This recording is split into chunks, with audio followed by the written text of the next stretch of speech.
Hello everyone, I hope you all are doing good. So in our previous video, we have studied the history of plant tissue culture. In this video, we are going to discuss some more events that occurs in the history of plant tissue culture. हमने last slide में ये पढ़ा था कि गॉथरिट, white और नोबिकॉट ऐसे पहले scientist थे जिन्होंने पहला ट्रू प्लांट टिश्यू कल्चर किया था। उसके बाद और भी इवेंट्स हुए हैं प्लांट टिश्यू कल्चर की हिस्ट्री में, वो एक एक करके हम समझेंगे। Then, Skoog and Sui in 1951 demonstrated that adenine stimulates cell division and induces bud formation in tobacco tissue even in presence of indole acetic acid. स्कूक और सुई ने 1951 में ये डेमोन्स्ट्रेट किया कि जो टोबैको टिश्यू था उसमें सेल डिवीज़न हो रहा था जो कि एडिनिन स्टिमुलेट कर रहा था, बट वहाँ पे उन्होंने क्या रखा हुआ था, इंडोल एसिटिक एसिड, जो कि normally as a bud inhibitor work करता है। This convinced Skoog those nucleic acid that contain substances such as adenine influence proliferation। जब ये इवेंट हुआ तो जो टोबैको टिश्यू में जो न्यूक्लिक एसिड होगा जिसमें कि एडेनिन होगा वो प्रोलिफरेशन को इन्फ्लुएंस करता है। प्रोलिफरेशन बेसिकली होता क्या कि जब कोई भी अमाउंट किसी भी टिश्यू का अमाउंट में रैपिड इंक्रीज होता है तो उसे हम लोग प्रोलिफरेशन कहते हैं।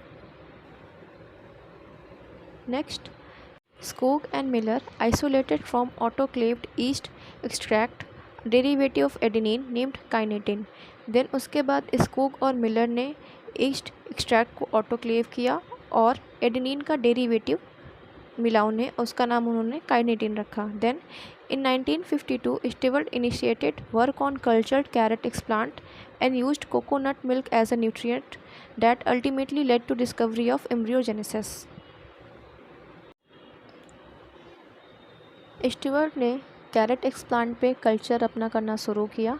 एक्सप्लांट बेसिकली प्लांट का कोई भी पार्ट लाइक टिश्यू या सेल हो सकता है, और उन्होंने as a nutrient coconut milk लिया। उसके बाद क्या हुआ, एम्ब्रियोजेनेसिस की डिस्कवरी हुई। एम्ब्रियोजेनेसिस बेसिकली क्या होता है कि ओव्यूल का फर्टिलाइजेशन होता है जिसके बाद एक फुल्ली कंप्लीट डेवलप एम्ब्रियो का फॉर्मेशन होता है। Then, an important breakthrough was achieved in 1965 when Wesel and Hildebrandt observed that colonies arising from the cloning of isolated cells of hybrid Nicotiana glutinosa and Nicotiana tabacum regenerated planets। उसके बाद एक 1965 में एक काफ़ी बड़ी achievement देखने को मिली, like वेजिल और हिल्डेब्रांड ने उन्होंने ये ऑब्जर्व किया जो निकोटियाना ग्लूटिनोसा और निकोटियाना टोबैकम की जो हाइब्रिड्स थे, जो उन्होंने आइसोलेटेड सेल्स जो निकाली थी उनमें से उन्होंने कॉलोनीज़ का फॉर्मेशन देखा। Then J.B. Rutin and L.G. Nickel of Pfizer, New York, got the U.S. patent in 1952 on their claim that plant cell could be grown in liquid nutrient medium and had the potential to produce useful compounds। Then उसके बाद 1952 में J.B. Rutin और L.G. Nickel ने ये बताया कि हम plant cells को लिक्विड न्यूट्रिएंट मीडियम में ग्रो करा सकते हैं और उनमें ये पोटेंशियल होता है कि हम उनमें से यूज़फुल कंपाउंड का प्रोडक्शन कर सकें। Then foundation of commercial plant tissue culture was laid by J.B. Morrell in 1960 for a million-fold increase in clonal multiplication of an orchid named Cymbidium। Then 1960 में क्या हुआ कि प्लांट टिश्यू कल्चर का commercial level पे production शुरू हो गया जब उन्होंने J.B. मोरेल ने क्या किया, ऑर्किड जिसका नाम क्या था, सिम्बीडियम को उन्होंने क्लोनल मल्टीप्लिकेशन कराया। Then the release of protoplasts from the root tip cells using a fungal cellulose in 0.6 molar solution of sucrose were reported by Cooking in 1960। 1960 में कोकिंग ने क्या किया कि उन्होंने रूट की टिप सेल्स ली और उसको फंगल सेलुलोज से उन्होंने ट्रीट कराया और उसमें से देखा कि प्रोटोप्लास्ट का उन्होंने रिलीज़ कर रहे हैं। Then Another landmark in the development of plant tissue culture has been the discovery of haploids when Guha and Maheshwari in 1964 obtained haploid from Datura inoxia। उसके बाद जब प्लांट टिश्यू कल्चर में एक बहुत ही बड़ी अचीवमेंट देखने को मिली जब गुहा और माहेश्वरी ने दतूरा इनोक्सिया से हैप्लॉइड प्लांट्स का प्रोडक्शन कराया। हैप्लॉइड प्लांट बेसिकली क्या होता है कि उनमें एक सेट ऑफ क्रोमोसोम होते हैं। In 1970, restriction enzymes were discovered by Loban and Kasser for joining the two restriction fragment by ligase।